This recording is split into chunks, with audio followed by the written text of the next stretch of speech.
Ku menangis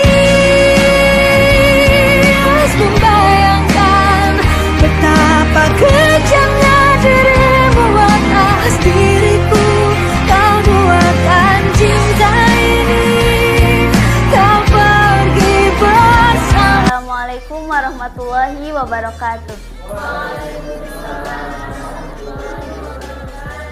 Baik anak-anak kelas 7, pada pembelajaran hari ini Ibu akan menjelaskan materi mengenai bersuci dari najis dan hadas.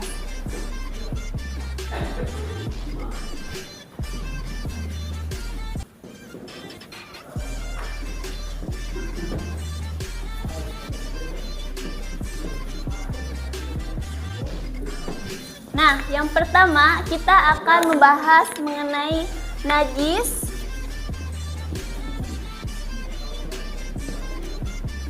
Yang kedua yaitu mengenai hadas. Nah, yang perlu kalian ketahui bahwa Allah Subhanahu wa taala telah mewajibkan kita untuk bersuci dari najis dan hadas. Demi apa? Demi kelangsungan hidup kita. Karena apa? Kita mempunyai kewajiban untuk beribadah kepada Allah Subhanahu wa taala. Baik, yang pertama kita akan bahas mengenai najis. Nah, ada yang tahu apa itu najis? Betul, najis menurut bahasa berasal dari bahasa Arab, yaitu an-najsu atau an-najisu, yang artinya kotor atau menjijikkan, tidak suci atau tidak bersih. Sedangkan najis menurut istilah adalah suatu benda yang dapat mengotori pakaian kita dan badan kita, yang dapat menghalangi sahnya ibadah kita kepada Allah Subhanahu wa taala. Baik, selanjutnya yaitu mengenai dasar hukum perintah kita bersuci, bahwa terdapat dalam Quran surat Al-Baqarah ayat 125 yang berbunyi A'udzubillahi minasyaitonirrajim. Bismillahirrahmanirrahim. Tahhira baitiya lit-taifina wal-'akifina war-ruk'is sujud. Yang artinya bahwa bersihkanlah rumahku untuk orang-orang yang tawaf, orang-orang yang itikaf, orang yang ruku dan orang yang sujud. Terdapat juga dalam Quran surat Al-Mudaththir ayat 4, wasiyabaka fatahhir, dan bersihkanlah pakaianmu. Selanjutnya macam-macam najis. Nah, macam-macam najis ini ada 3. Yang pertama apa? Ada najis muhafafah. Ya, najis muhafafah adalah najis ringan. Kenapa ringan? Ada yang tahu? Karena dalam pensuciannya itu lebih ringan di antara najis-najis yang lain. Seperti apa Bu contohnya? Contoh dari najis muhafafah adalah air kencing bayi laki-laki yang sama sekali belum makan kecuali ASI. Nah, bagaimana Bu cara pensuciannya? Yaitu cukup dengan memercikan air ke bagian yang terkena najis. Apa yang barusan Ibu sampaikan? Apakah dapat dipahami? Paham ya? Selanjutnya yang kedua yaitu najis mutawasito atau najis sedang. Najis mutawasito adalah najis yang berada di tengah-tengah antara najis muhafafah dan najis mughallazoh. Seperti apa Bu contohnya? Yaitu keluar dari 2 lubang, yaitu kubur atau dubur, kecuali air mani. Nah, bagaimana cara pensuciannya Bu? Yaitu hilangkan terlebih dahulu wujudnya atau sifatnya atau rasanya, kemudian dibasuh. Selanjutnya najis yang terakhir yaitu najis mughallazoh. Nah, najis mughallazoh adalah najis yang berat atau diperberat dalam pensuciannya. Nah, seperti apa? Yaitu najis hewan, anjing dan babi.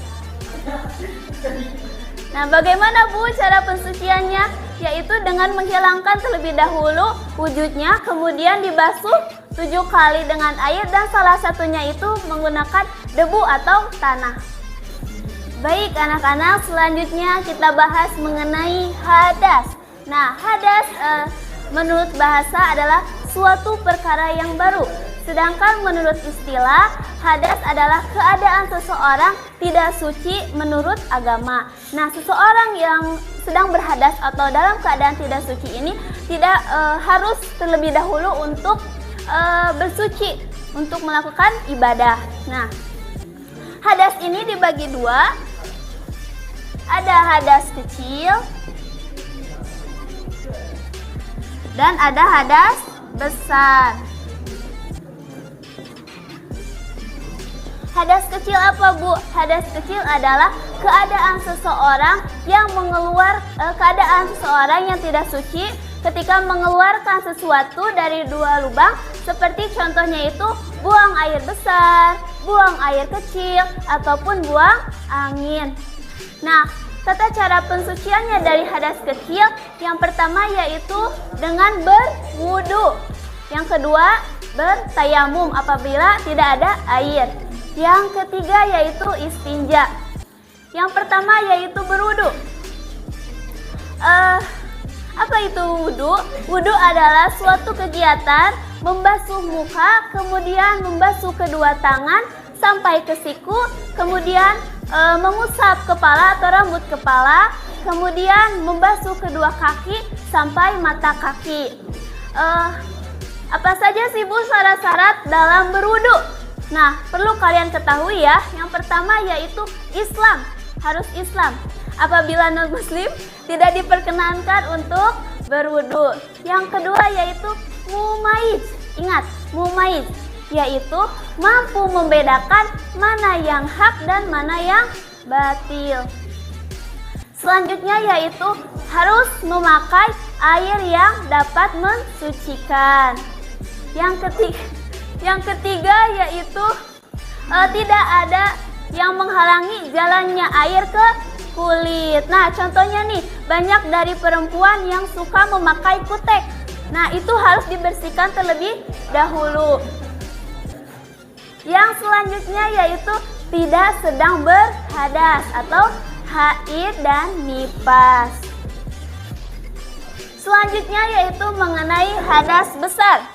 Nah, hadas besar adalah keadaan seseorang yang tidak suci pada diri seorang muslim karena sebab-sebab tertentu. Apa aja? Yang pertama, karena haid dan nifas.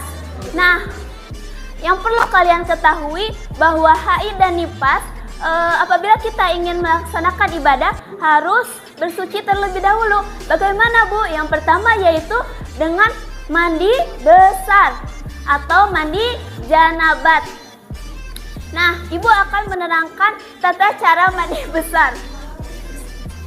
Yang pertama yaitu niat ya, pasti niat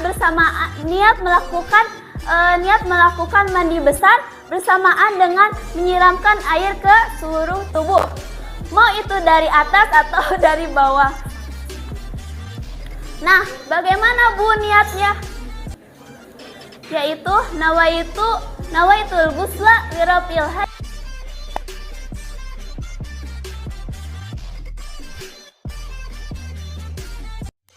Mengguyurkan ke seluruh tubuh tanpa terkecuali. Nah, baik anak-anak, dapat Ibu simpulkan bahwa najis adalah suatu benda yang dapat mengotori pakaian dan badan kita. Nah, kewajiban kita apabila akan melaksanakan ibadah harus bersuci terlebih dahulu. Mungkin ini pada pembelajaran hari ini. Mohon maaf. Wassalamualaikum warahmatullahi wabarakatuh.